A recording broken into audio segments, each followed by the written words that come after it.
on the Six Screens Telenetwork, earning the reputation of giving all the right ingredients, uninhibited, in exposing the hard, cold facts about the Watchtower Society.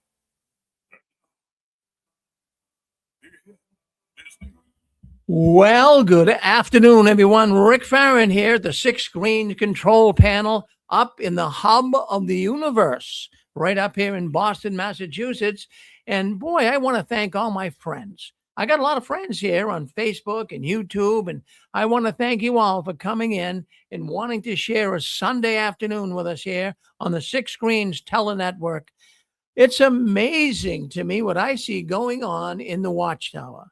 And it's just to the point that, well, what can you say? I mean, what defense does the Watchtower say about their tarnished image? What defense do they have when it comes to child sex abuse? What defense do they have when it comes to Jehovah's Witnesses committing suicide? What defense do they have on shunning people? Well, what defense do they have on crippling people's lifestyles? I mean, there's no defense. There's no defense. They're guilty. We all know they're guilty. Well, anyways, we got a lot to share with you today here on JW World News Sunday edition, and how amazing it is that we can continue to bring you stories that take place. Friends, we try to report the absolute truth. Now, we have lots of people call into the program. People call in from all over the world. Well, last night, for example, on our Six Screen Saturday night edition, we had 3 people from the United Kingdom. We had 2 people from Sweden. We had a person, I believe, from Australia, South Africa. I mean, we've got people calling in from all over the world because we've all been touched by the tentacles of the Watchtower. And everyone knows, I mean, all the Jehovah's Witnesses know the Jehovah's Witness religion is falling apart. And I believe even the Jehovah's Witnesses are beginning to realize, yes, the Jehovah's Witness religion, I mean, it's a cult, but we'll just say for the sake of vernacular here, we'll call it a religion. Everyone knows it. They can clearly see, as we mentioned last night, there's no enthusiasm. There is absolutely no enthusiasm in the Kingdom Hall, no enthusiasm for people going out in service. And, I have to really reiterate that idea of no enthusiasm for people going out in service. Well, back in 2005, when Satan kicked me out of the organization, I was still going out in service right up to about the time I was just fellowship for apostasy. But, I can remember nobody had any enthusiasm. People would, I'd go out in service and, how you guys doing? You getting better? Anybody that's receptive to the message? Oh no, Brother Farron, nobody's even coming to the door. They're hiding on us. And I'm not placing any magazines. But I remember one brother said is the fact that, well, at least we're encouraging one another. But he said it kind of unenthusiastically, right? I mean, let's face it, Jehovah's Witnesses are nothing more than salespeople. They are salespeople, selling magazines, selling people on the false religious hopes. And, they collect money for the Watchtower, but they're making no sales. Even now, that's why there's no enthusiasm. How enthusiastic could you be by wheeling one of these JW carts out and sitting there all day long and waiting for someone to come up and be interested in the message? Maybe once in a while you might get a straggler here or there, but it's something that it's not happening on a routine, regular basis. To get someone to contact or commit to study is going to be really rough today for the Jehovah's Witnesses because everybody knows their tactics. So the witnesses aren't enthusiastic. And you know what's really hurting them? We talk about the internet being the great equalizer, but something even better than Google search. We now have artificial intelligence. Come on. That is helping so many people. I mean, it's helping you. I know it is. If you're listening to the program, you must be using it. Did you get a sore leg yesterday? Did you have a toothache? Did you have a swollen issue with your hands? Where'd you look? Did you go to the emergency room? Or did you go to AI? People are going to AI for their medical questions. People are going to AI for their legal questions, AI for their business questions, relationship questions. And guess what? People are going to AI to find out how false the Jehovah's Witness organization is. Well, before I get into the real meat, I got some real meat I want to share with you. Like I said earlier, I gave you a little promo. The witnesses are studying that November Watchtower article where they actually come out and say that Armageddon, more than likely, is not going to come in your lifetime. We'll get that in a second. But before we get to that, I just wanted to bring up, what everything that's going on in the geopolitical world and what took place in the last week in Venezuela, this has really got the Jehovah's Witnesses talking. Many Jehovah's Witnesses are addicted to watching the news. And this week they had a heyday. They see Trump going into Venezuela. They're looking at it like a war. It's not really a war per se. It's not even what you'd call an insurrection. It was an act by the United States government, Department of Drug Enforcement, to try to stop drugs from coming from Venezuela into America. So, but the witnesses look at this as the end of the world. I mean, people are addicted to it. I used to really watch the news too, really closely, way more closely than I do today. And every single time something came up about, wars in one place after another. Well, that's the scripture, right? Matthew 24. We heard about an earthquake. Oh, Armageddon's coming. Oh, this was crazy. So I just wanted to say that this week, the witnesses had a heyday with Venezuela. And now what they're talking about is Greenland. Trump is thinking about taking Greenland over. So that's got the witnesses talking too. Well, many of them sure are looking at Trump like, what is this guy, some dictator or a king trying to take the world over? And they're actually looking at it as a sign of the end. But they look at everything as a sign of the end. Well, let's get to that Watchtower. Let's get to that Watchtower article today. This is absolutely, I've been waiting for the witnesses to study it. We've been talking about it. The Watchtower, they publish magazines well in advance. I mean, sometimes magazines come out 3 or 4 months before they're going to study it in the Kingdom Hall. So they had it in their possession, but a lot of witnesses don't read the Watchtower until they go to the meeting the day of the Watchtower study. So they're finding this out for the first time. But you guys listening to the 6 screens, you got a little bit of a heads up, right? 2 months ago, we started talking about the November study edition of the Watchtower. And what really caught my attention in that study edition, and it got the attention of many ex-witnesses as well when I brought it up, there's a paragraph in the Watchtower study lesson today that talks about, Armageddon, for the most part, don't look at it coming in your lifetime. And then they're saying that it's really a good thing. Now, how can it be a good thing? When I first mentioned that on the 6 screens 2 months ago, people were calling up. They were enraged. And I had one ex-Bethelite. Well, he's Zachary on here. He called up and he was just going ballistic. He was saying, Rick, that is just absolutely nuts. He says, here he is. And he went to Bethel. He spent time at Bethel. And this concerned him that all of a sudden now they're making this stand that it's not going to come in our lifetime, as the article says. So he was concerned about that. And the other thing that I really was concerned about myself is when this hit the study, which was today, January 11th, 2026. And so it was right today in the Kingdom Hall. They were studying it. So what are the witnesses saying? Now I got information coming in here to the 6 screens, and I appreciate the information everyone's been giving me. But the general thing that's brought up when the witnesses are hearing it, you would think that there'd be, oh my goodness, I'm so disgusted. I spent so much time in the Watchtower, so much time going to meetings, raising a family, didn't take a job because Armageddon was coming, didn't do this because of Armageddon coming. And now they're telling me that it's not going to come in my lifetime. Wouldn't that make you upset? But here's what people are saying in the kingdom halls. Are you ready for this? Sit down now. Well, they're saying this is a good thing. Jehovah wants to get as many people in before the end. Would you buy that?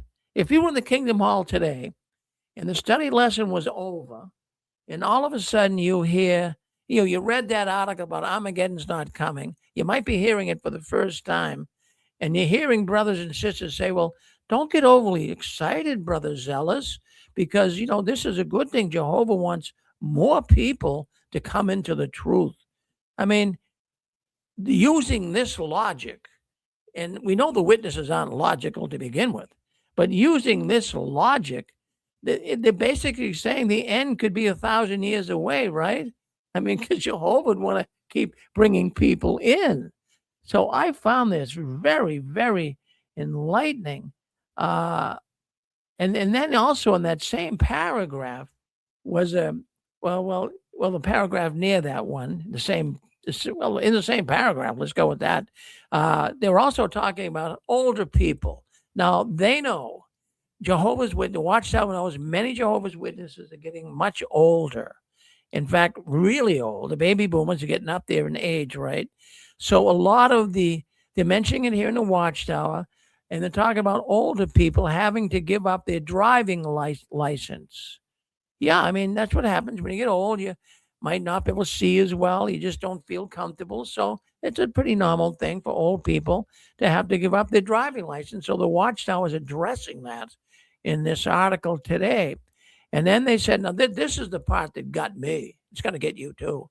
So then they say, after these young people giving up their older people giving up their driver's license, excuse me, they say that you should ask a younger person for a lift. Now, what is your experience in the Kingdom Hall in asking Jehovah's Witnesses for a lift? My experience being a witness, it was like an outrageous suggestion. Why are you even asking me? Did you ever experience that? I can remember that, and I'm not going to make a blanket statement here and tell you all Jehovah's Witnesses would do that, but many would. Many would. It would be like they're going way out of their way to help you, and that seems to be the general run of it. Because I mean, even how many older people really would need a lift to the meeting, and maybe they weren't even full-fledged Jehovah's Witnesses, but many full-fledged Jehovah's Witnesses would not go out of the way to go pick people up and bring them to the meeting. I'm not saying all of them wouldn't. I did it from time to time, and it was really hard with 5 children to get them and pick people up, but you do it. But boy, I'll tell you, sometimes, in fact, I remember once I asked a sister if she could bring my daughter, who was a pioneer, home, because I couldn't get her home. So I asked the sister to drop her off at the house. The sister called me a monster. You monster, Rick. I mean, she did take her home, but I had to get some flack for even asking. So, I got thinking, there's so many things that I could talk about here. And Anne Marie is just talking about it on the program before this, that Jehovah's Witnesses really don't, for the most part, go out of their way to offer any help to you. And not just, I'm not talking material help here. I'm talking about maybe you'll ride to the meeting, or maybe, gee, could you pick me up and take me shopping?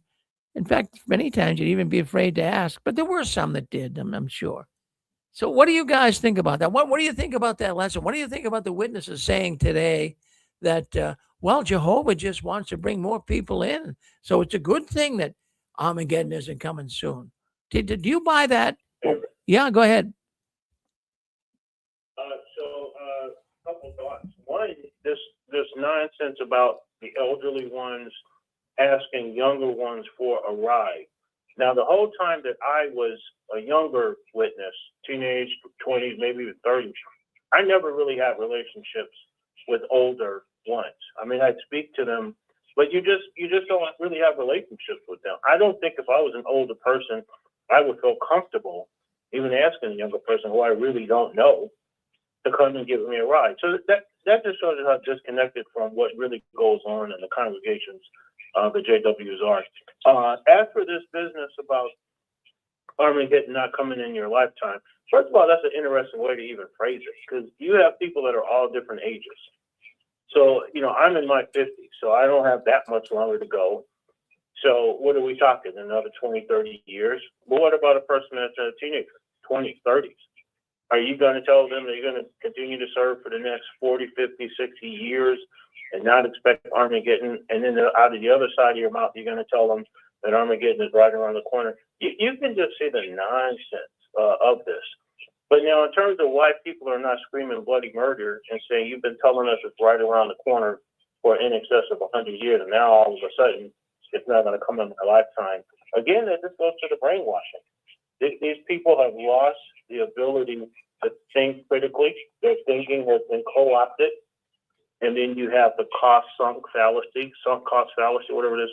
And so they've got to find some kind of justification for why they have basically lived this austere life all this time talking about Armageddon is coming. Now you're being told it's not coming. So you've got to try to rationalize that in your brain. So it makes total sense to me that some would feel that way. I do expect others to scream blood and murder. That might be the straw that breaks the camel's back. Like, we've dealt with all of this nonsense, and now recently with all these changes, and now you're telling me after decades of the end is right around the corner, go get my go bag. My go bag is supposed to be right by the front door with my water and my snacks, because I got to get ready to run out of the house at any moment, and now it's not coming in my lifetime. So I do think that's going to wake some up, and some might leave, and then others, they'll just continue to rationalize, and pretty much we can make a statement. Anything Watchtower tells them, they're just going to go with it. Thanks, Rick. Well, I'll tell you. Go ahead. Yep. Well, I was going to say about what you're saying about them saying that it might not come in your lifetime to people, but remember the overlapping generation?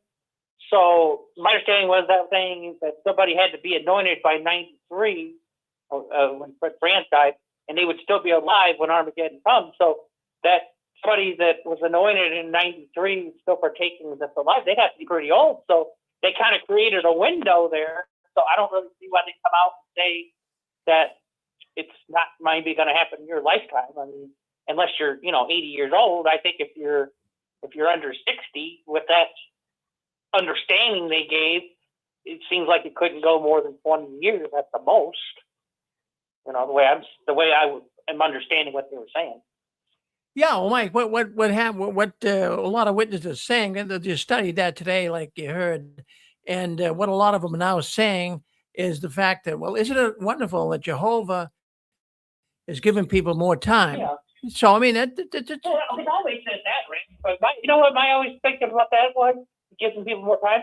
As time goes on, more people are born, so it's just a bigger body count at Armageddon if he's going to kill everybody, right? Yeah.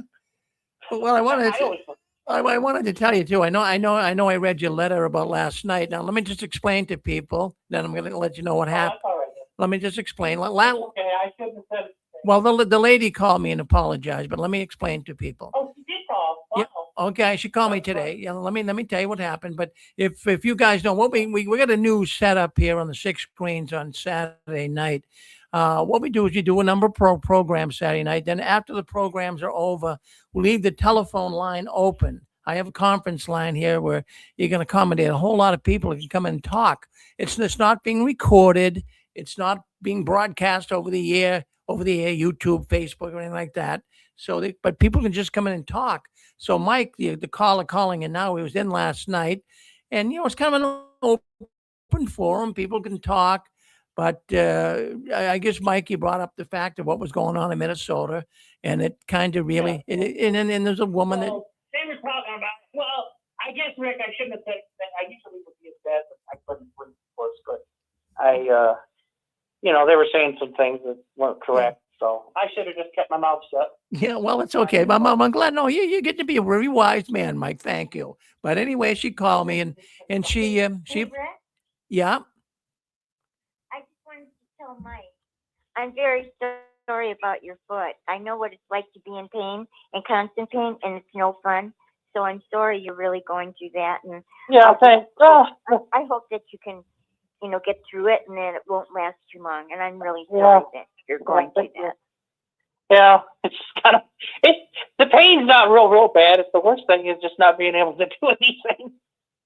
Yeah, that stinks. But she did. She called me up and she said, I kind of went on Mike a little heavy last night. And I said, why don't you call him? I got his telephone number here, but she didn't want to call you. But I said, well, I'll mention it to him anyway. So I said, but don't worry about it. It's not being recorded. It's just something that, so it's all set. So I want to let you know that. Okay. Yeah. Oh, okay, Rick. Well, back just another quick Yeah. thing. But when you were talking about like the AI, Rick, I got to be honest with you. I think there's a lot of problems with that. I'm sure you're well aware. Like there's stories about kids killing themselves, and I don't know if you saw it last week. It might have been on another news show. But last Sunday on 60 Minutes, they were showing these robots they're making. They're calling them like it looks like something from Star Wars, humanoid. The way they're just depicting this, Rick, eventually you won't need humans. They would be able to do any type of job that we do. I mean, they're saying eventually someone will come home to their mom and dad and say, "Oh, this is my new girlfriend," and it's it's not a person. It's a robot. It looks like a person. Yeah. In fact, that robot factory, that's only 5 miles from my house. That's where they make. Yeah, I think they were at MIT. Well, you're not too far from MIT, right? Well, about 20 miles. Yeah. Yeah. But I hope one of those robots doesn't escape from the factory and come down here and try to break in my house, I mean, Well, it kind of makes you wonder, though, when you see that, you think about like Hollywood. yeah. They came out with those Terminator movies like almost 50 years ago. Yeah, it's crazy. And it's like now that you see this stuff happening, like for real. It's unreal what they can do, Mike.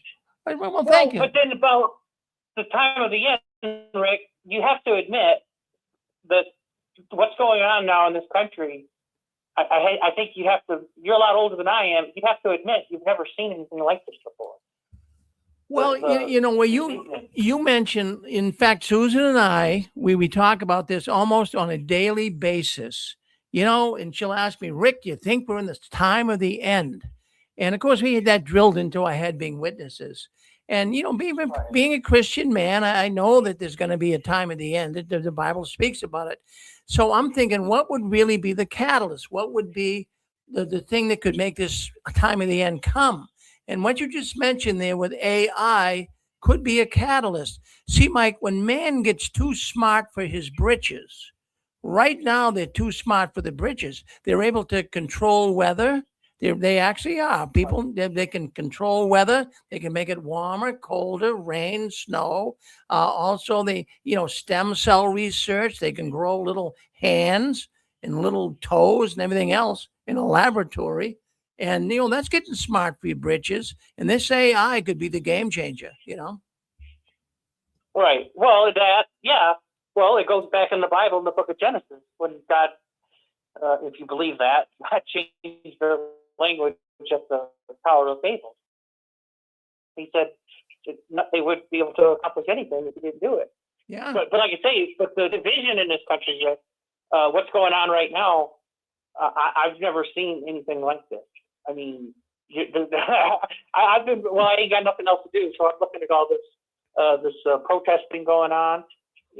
People. I mean, you get right up in front of a cop and cuss and swear at him, and everybody. And I guess they think that's okay, and the cop's the bad guy. Well, I don't get it. I know. Well, I'll tell you what. In fact, I don't know how many times Susan and I even said that this morning. I don't get it. I'm watching the news. I don't get it. And everyone's doing the same thing, Mike. Yeah. But I'm not going to get too political with this. Yeah.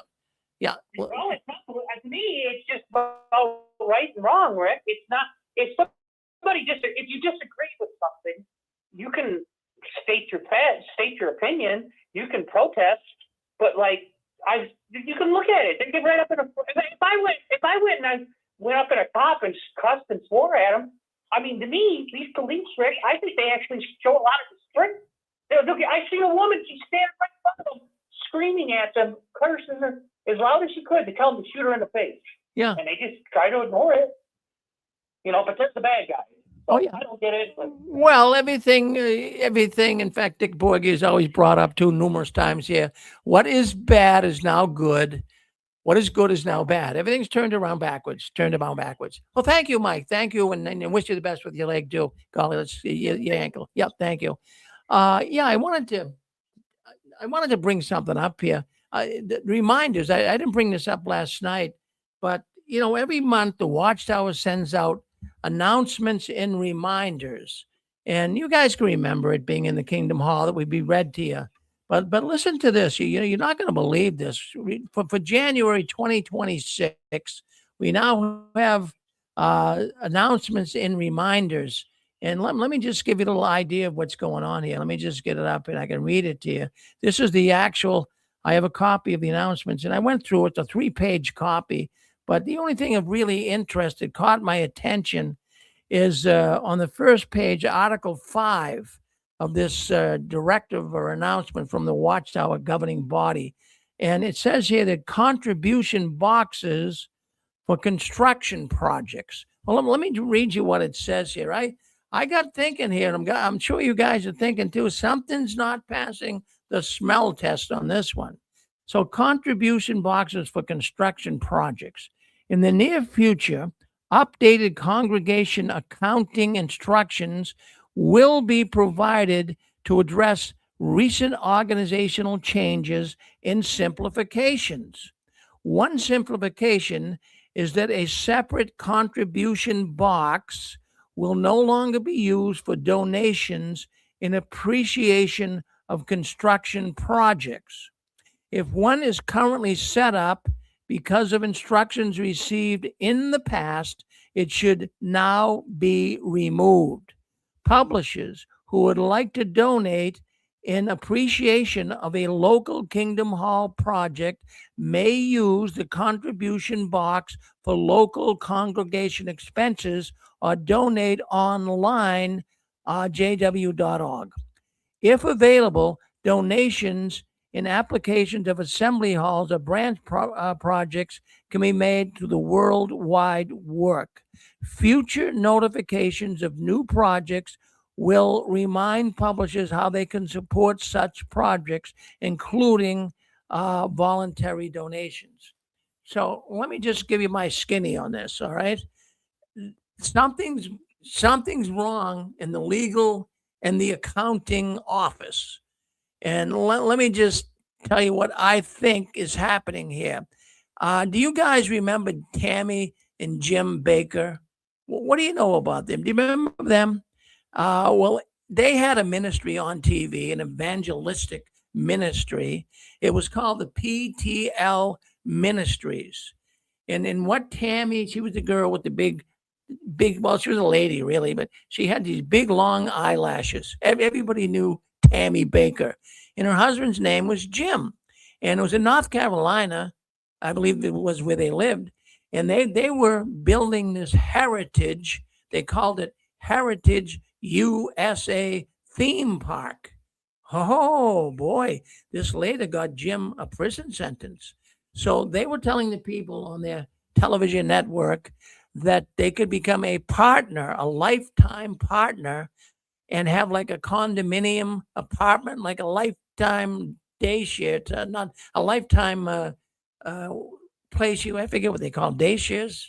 Not day shares, but anyways, they could have an apartment for life if they would contribute and want to become a partner to a timeshares. Is what I was thinking of. I think it's called timeshare. Right, Susan. Yeah, it just came to me.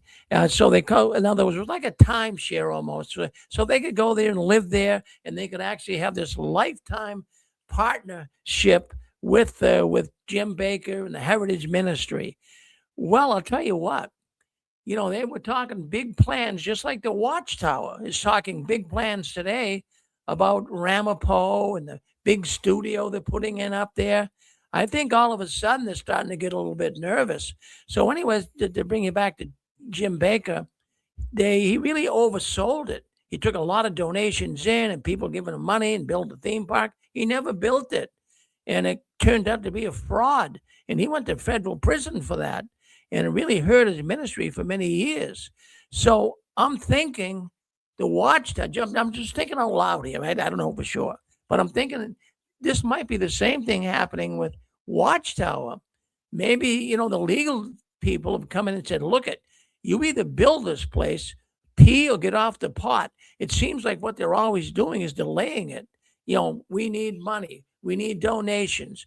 Put the money in these contribution boxes. So I'm tying the contribution boxes for these construction funds, which the Ramapo Video Center would be a construction right now.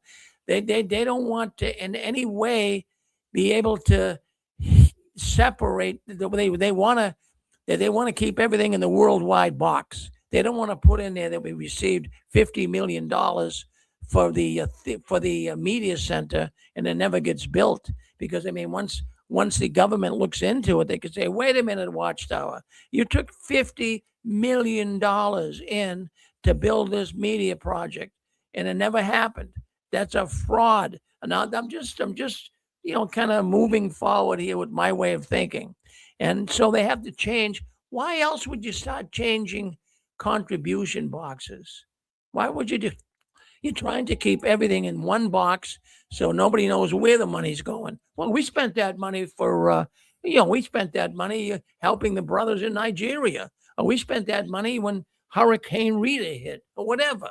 So this is my thoughts on it. So I think the Watchtower is starting to wake up and smell the coffee. There's so many areas now that they got to look really closely at, because the governments of this world are putting them under the microscope. And it's not just governments either that's doing it, just journalism. Real journalists are starting to come out in many legal papers. I'm sure if you get online, you'll see it. Sometimes you'll see like an article on child abuse and you hit the link and it brings you to the law office or a law magazine. It has nothing to do with the government, but the law magazines are picking up on some of the activities, nefarious activities that's taking place in the Watchtower. So you think I'm far-fetched with that, friends? You think I'm going more? You think I'm running ahead of time, as the Watchtower would say? What do you think about that? Go ahead. I'd like to hear from you. I think it's spot on. You agree with me, Pixie? I agree 100%. I also don't understand why they're changing the Armageddon policy. Look at all the money they put into the special effects for those, we're stuck in a basement story, and we're, out in the field and the guy has a gun story, and all those fictions that they sold us. But I think that they are going to be the other world religions sleeping in with the harlot and doing religion light for the next decade. They're going to have a new, fluffier religion. I like that fluffier religion. They're going to have to fluff it up a little bit. They're going to have to do something with it. My goodness gracious. Oh, thank you, Pixie. Who else? What do you think? Go ahead. Hey, Go ahead. I got something. Yes. So, last weekend we had a memorial service for my mother at a Kingdom Hall, and I wanted to know which contribution box do I put money in that will actually go to the local Kingdom Hall, because everything said worldwide work. And they have to guess. They say, the one on the left, that's the local one. Basically, everything is worldwide work. There is no distinction. Just saying from my experience recently. Well, good for you, Tom. So that kind of solidifies, when you put markings worldwide work, basically you could say that money went anywhere. Really. It could go anywhere. You could buy a new suit for the governing body member. Yeah. All right. Okay.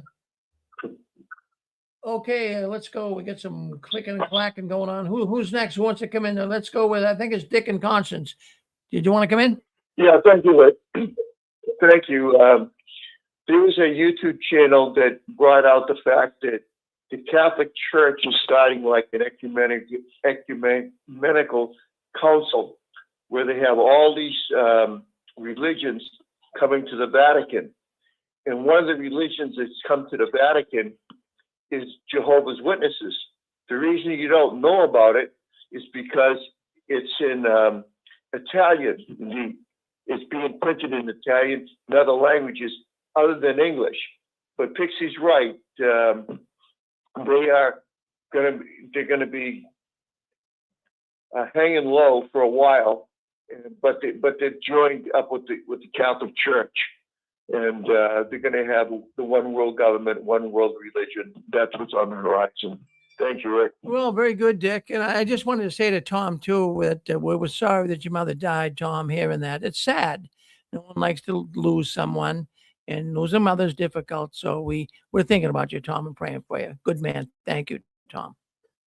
Also, we got, who else we got? Does Anne-Marie want to come on? Looks like Anne-Marie wants to come on. That's you, Anne-Marie? Yeah, I just wanted to comment, if it's okay, about Armageddon might not come in your lifetime. If I may, the May 22nd, 1969 awake is famous for having an article warning young people who had no time to grow up or grow old in this old system, no time to have a career, no time to raise a family, because Armageddon was so close. And that was just barely a year, 2 years, excuse me, after Watchtower had announced the 1975 Armageddon prophecy at their district convention, Godsons of Liberty, in 1966. And everybody was in a frantic rush to find the sheep before it was too late. That's why the Watchtower published The Truth That Leads to Eternal Life. It was presented as it has everything that a convert might, need to know. Within 6 months, they will be able to make an informed decision whether or not to join, us on Watchtower, organization, to be on Jehovah's side, and so on. And then after years and years of having it drummed into our head, Armageddon's coming, Armageddon's coming. In fact, in 1970, there was a rumor going around that the governing body didn't even think that the system would last until 1975. Then after it came and went and people started grumbling and leaving and so on, your announcement regarding the November Watchtower study about, might not come in your lifetime, just deal with it. I remember that in late 76, I believe it was, where there was an emergency meeting at the local Circuit Assembly Hall at night. And it was to address the mumbling and the grumbling. And we were all sitting there, and that place was packed. And it was like 8, 9 at night. And here comes Brother Franz, and he's glaring at everybody. And then all of a sudden, he starts chastising the entire audience for lack of faith. Why are you even bothering to serve Jehovah? Is it from love, or is it because you think you're going to get something? What kind of witness are you? How faithful are you? And he just went on and made us feel like garbage. And then he stopped and he glared at the entire audience. He had us scrunching down in our seats in shame. And then he yelled at us and said, "Do you know why Armageddon didn't come?" And he skips half a beat and then he says, "Because you wanted it to come. Who do you think you are? Jehovah doesn't work according to your timetable." And then he said, "How do you know that there aren't still some sheep-like ones out there that haven't heard about Jehovah? How do you know that Jehovah wasn't holding off Armageddon to give them time to learn the truth and to come into the truth?" And then he looked at us and he said, "And how many of you sitting there grumbling and mumbling and complaining, how many of you sitting there would be here if Armageddon had come in 1975? How do you know that you were to survive? How do you know that you wouldn't be dead right now? How do you know Jehovah wasn't showing mercy?" And, they just kept pushing it. And then later, they had a big talk given by a circuit overseer. I only got to hear it once, but it was all about the test. That's the test. That basically it was all a test of our faithfulness. They just keep milking every tiny thing that they can think of to keep us on our toes, to keep us loyal, to keep us believing, to keep us living in fear. So here it is, 50 some odd years. How many years is it? 51 years almost? Past the time Armageddon was supposed to come. And now, after they told all the young people, you don't have time to get a career, you don't have time to have an education, now, don't be surprised if it doesn't come in your lifetime. This is 2026. It was supposed to come no later than 1975 in autumn. Even we remember Brother Fran said, and it's still on YouTube, that it would come September 5th. September 5th at sundown. It's going to end. We all should really remember these things. Thank you, Rick. Wow, very good, Anne-Marie. Thank you for sharing that with us. Time for one more comment. Go ahead. Who wants to say? Rick, just a real quick one. Stephen Lett just last year did a video, and what is he saying? We're in the last seconds of the very last day before the end comes, and the last days is some babbling like that he said, and now they're reversing all of it. Just goes to show you they were never ever inspired. Maybe inspired by Satan the devil to lie, but never inspired by our Heavenly Father. Thank you. Well, very good. In fact, yeah, that was Stephen Lett, the guy that looks like a major cult leader. And yeah, he said something along those lines, Dick. It was, we're living in the final part of the final days, the final part of the last days, or whatever. But, that was just a year or so ago he said that, like you say. And now they're studying today in the Watchtower. It may not be coming in your lifetime. Well, I want to thank everyone for coming into the 6 Screens today. And I have to tell you, really, we have been really seeing an uptick here at the 6 Screens Network. And more people are leaving the Watchtower and they're coming into the 6 Screens.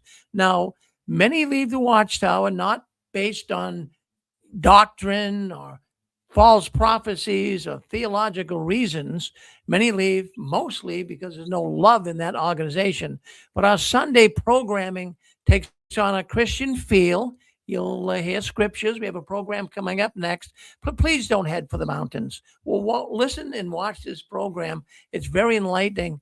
In the Watchtower, we can ask questions, but we can't question their answers. But in the real world of Christianity, there's questions that real Christians have. Sometimes the questions can be peculiar, and we have scholars that are going to be answering some questions. And one of the questions we're going to be answering today, we have 3 questions we usually deal with on the court coming up next, but one really got my attention. The Bible in the book of Ephesians talks about predestination. It talks about God really knowing us before the foundations of the world. He knew that we would be who we are ahead of time.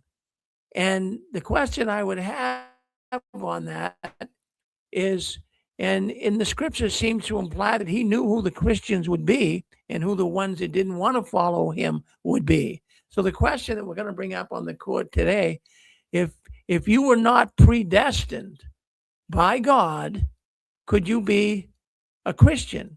Could you be a follower of God today if you weren't predestined? That's an interesting question. We're going to answer that in the court coming up next, right here on the 6 Screens Telenetwork. Thank you for coming in. I want to thank all those for wanting to speak up and talk. It makes a real difference, friends. Thank you for doing that. We appreciate it. Stay with us. Stay on this channel. Christian Court coming up next.